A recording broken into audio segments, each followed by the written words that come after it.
Every year, many thousands of people receive the gift of life, a life-saving transplant of a heart, kidney, liver, lungs, pancreas, or intestines.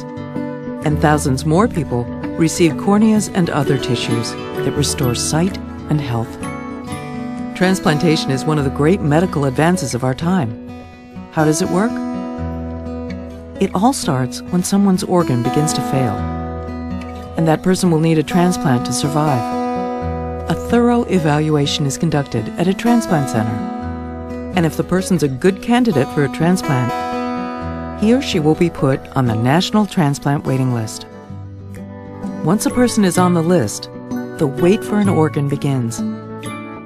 A national system matches people on the waiting list with donors. The factors considered in matching donors and recipients include blood type and body size, how sick the patient is, distance from the donor, tissue type, and length of time on the waiting list. What doesn't get taken into account? Organs are never matched based on race or gender. Income, celebrity, and social status are also never considered in matching donor organs to waiting patients. There's no telling how long the wait will take. In fact, some people don't receive an organ in time because the waiting list is very long and there aren't enough donors available. That's why an average of 18 people on the waiting list die each day. Imagine how many we could save if we all were donors. Most organs for transplants come from deceased donors. Here's how that happens. A person comes to the hospital with a life-threatening brain injury, such as from an accident, a stroke, or lack of oxygen. The doctors work hard to save the patient's life, but sometimes nothing can be done. There's a complete, irreversible loss of brain function. The patient is clinically and legally dead. That's when being a donor can turn a time of loss into a time of hope. Because machines have kept blood containing oxygen flowing to the organs, they can be passed along. One person can give life to as many as 8 people through organ donation and enhance the lives of 50 people or more through eye and tissue donation. But now, minutes matter. Matches must be found, and transplants must happen quickly. The hospital contacts an organ procurement organization, an OPO. OPOs manage the organ recovery process. The OPO checks the state organ donor registry.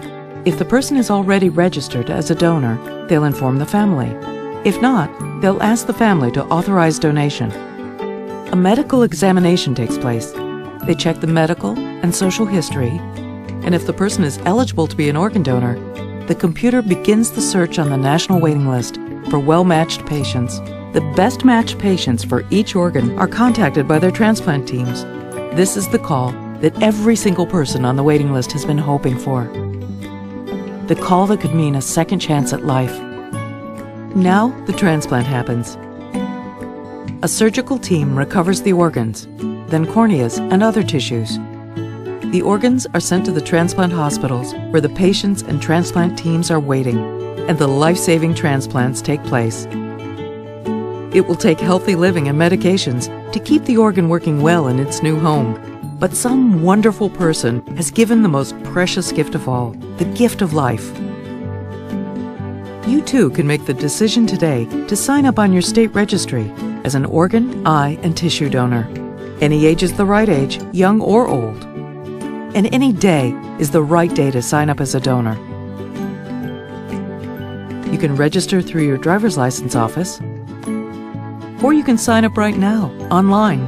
Remember to tell your family so they can support your wishes. More than 100 million people have already signed up, but we're all needed to save more lives. Go to organdonor.gov and sign up in your state donor registry as an organ, eye, and tissue donor. Go to organdonor.gov and share the gift of life.